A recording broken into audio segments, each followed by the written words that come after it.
Joining us right now, played a decade in the NFL. He is one of our favorite NFL insiders, Brian Baldinger, with us. Baldy, when you look at these conference title games, both blowouts, why were they so one-sided? Well, the road teams didn't play well. That's the start. Then there was kind of some head-scratching moments within that. Whether it's Pittsburgh, throwing a bomb on 3rd and 1 early in that game and just killed the drive. And these third downs are just so important to hang on to the ball and not give the ball back. And neither team, Pittsburgh or Green Bay, either team started well, fell behind, kind of got out of their game plans, kind of got away from them. Pittsburgh's at the half-yard line. They can't score. I don't know why Ben Roethlisberger can't, quarterback sneak from there, whatever. There's just moments in these games where it just got away from both teams, and then the Avalanche just kind of, sort of followed up after that. So we have New England versus Atlanta in Super Bowl 51. Let's start with the Falcons. Something Levack and I have been arguing about almost all season, it seems, is the lack of national respect for the Falcons. Why has this team almost been underrated this season? Well, I don't know if it's been national. I don't know if that's the case. They're in Atlanta. They were the number one offense from start to finish this year. They had a great stretch where they went to Denver, beat a great defense, went to Seattle, came down within a call of beating that team when everybody thought those defenses were just airtight and impenetrable, and they went up there and pierced them really well. They've been the best offense start to finish in this league from the very beginning, and Kyle Shanahan's going to get a job, and Matt Ryan's going to be the MVP. And so I think the respect is still coming. But they went through a stretch. They came to Philadelphia and they laid an egg, and they lost some games in the middle of the season. People thought, well, they're going to be the same old Falcons. They were 5-0 last year and fell apart, and people were kind of waiting for that to happen, and that kind of gave you glimpses that it could happen. And then they fought through it. They finished strong, and then they've just been dynamite in the playoffs thus far. Brian Baldinger with us, getting us ready for the trip to Houston, Super Bowl 51, right here on 104.5 The Team. Baldy, when you look at the Pats, the injuries, Gronkowski's in a suit, not pads, and Brady's suspension, and that defense, the average fan can't name more than 3 of them. Is this the most impressive run the Pats have made? Yeah, I think so. I think it is. And for some of those reasons and for others, they made a lot of moves during the season, picking up Kyle Van Noy and, Shea McClellan in the offseason and Chris Long and trading away Chandler Jones and trading away Jamie Collins. They made a lot of moves, and at the end of the year, they're the number one ranked defense in football. They gave up the fewest big play touchdowns in the league. Their defense has been just sterling thus far in the postseason in 2 games.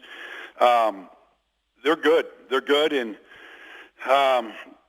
Bill Belichick has said so much that this has been a really fun team to coach. They really do what they're asked to do. They really do it without any fanfare, without beating their chest. I think he enjoys coaching his team, and, this is going to be the 7th time they're going, and it might be the most complete and best effort that they've given amongst the other times that they've gone. And one of the big reasons the Patriots were able to get to the Super Bowl was the performance by Chris Hogan, who is a former Buffalo Bill. And up here in upstate New York, there's Bills fans looking and thinking, we could have had him on our team this year. Did the Bills make a mistake letting him go?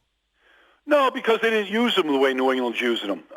He's their big play guy, especially since Gronkowski got hurt. But if you look at him, he had 6 plays of 20 yards or more in the game, the championship game. He's been the big play guy. He's caught 50 passes from Tom Brady, and he's got 8 plays of 37 yards or more. Now, I haven't done, Julio Jones. I haven't studied the whole league, Antonio Brown, but I'd venture to say that there's nobody has more, plays of 37. I'm just picking 37. But, no, more plays of 37 yards or more in this whole league. But they use him like that. They use him as their deep play guy.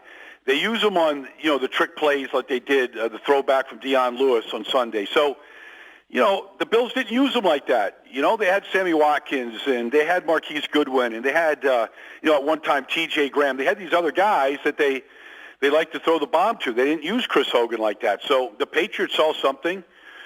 Maybe it was studying all those lacrosse films, at Penn State, whatever it was.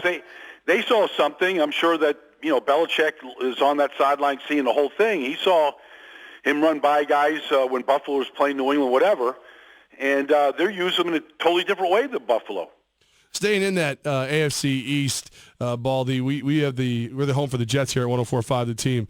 What do you make of what they've done this offseason, the fact they haven't hired an offensive coordinator yet? Well, they have shown you that they can be patient in their searches. Typically, you like to try to jump on some of these assistant coaches when they're released from other programs. We've had 6 head coaching changes, and there's a flurry of guys out there in the carousel.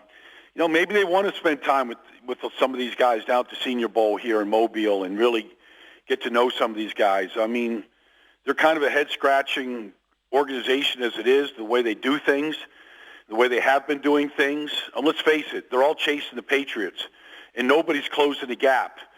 And no matter who they get, they're still going to be looking up at the Patriots and Josh McDaniels and Tom Brady and Bill Belichick.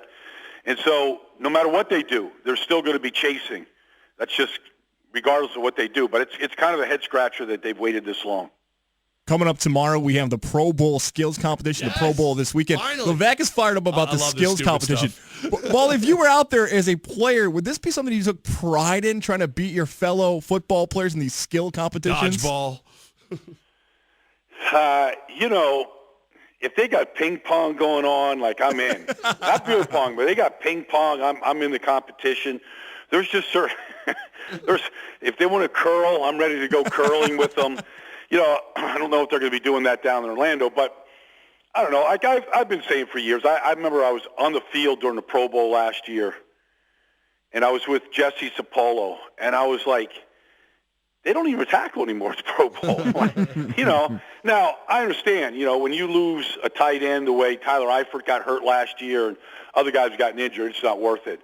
But I've been saying for years, and I've been out there a number of games, the game is we all know what it is. Like, they should just have a skills competition, an autograph signing, and picture taking. I mean, that's really what it's turned into, and I wouldn't have any problem with that. Just honor the guys. Let's face it. I mean, Jason Kelsey of the Eagles is going. He's not one of the 8 best centers in football. He's going to the Pro Bowl. So, I don't know what it means anymore. So many guys don't go. The backups to the alternatives go. If they want to turn into a skills competition, I'm okay with that. Yeah, see, we're on the same boat with you, Baldy, because we're sitting there looking at the AFC quarterbacks, and it's, Tyrod. Who is it, by the way? Right now it's Andy Dalton and, you know what? Alex Smith, and I think Rivers. Maybe Phillip Rivers. Yeah, we were talking about 2 teams that couldn't get a 500 record, and their quarterbacks are going. I mean, I know that, Cincinnati had a bad season, but Andy Dalton was not a Pro Bowl quarterback this year. He's had Pro Bowl seasons in the past. He's not a Pro Bowl quarterback. Yeah, I'd much rather see these guys catch balls from drones like they're talking about instead of playing football. All right. Well, I would actually watch. I want to see what drones can do. I'm kind of curious about that whole, scientific research going on. So if they can throw balls out of the sky or whatever they're doing it from, I guess I'll tune in and watch. Brian Baldinger, NFL Insider, nice enough to make some time with us right here on 104.5 The Team. Baldy, in Houston, I have already volunteered guys to open up a tab for all of us. Wait a second. Good. I probably still have some unpaid tabs from San Francisco last year. Let's do it. That's perfect. Baldy, man, we appreciate you so much. Can't wait to talk to you in Houston. I'll see you guys down there. Take care, man.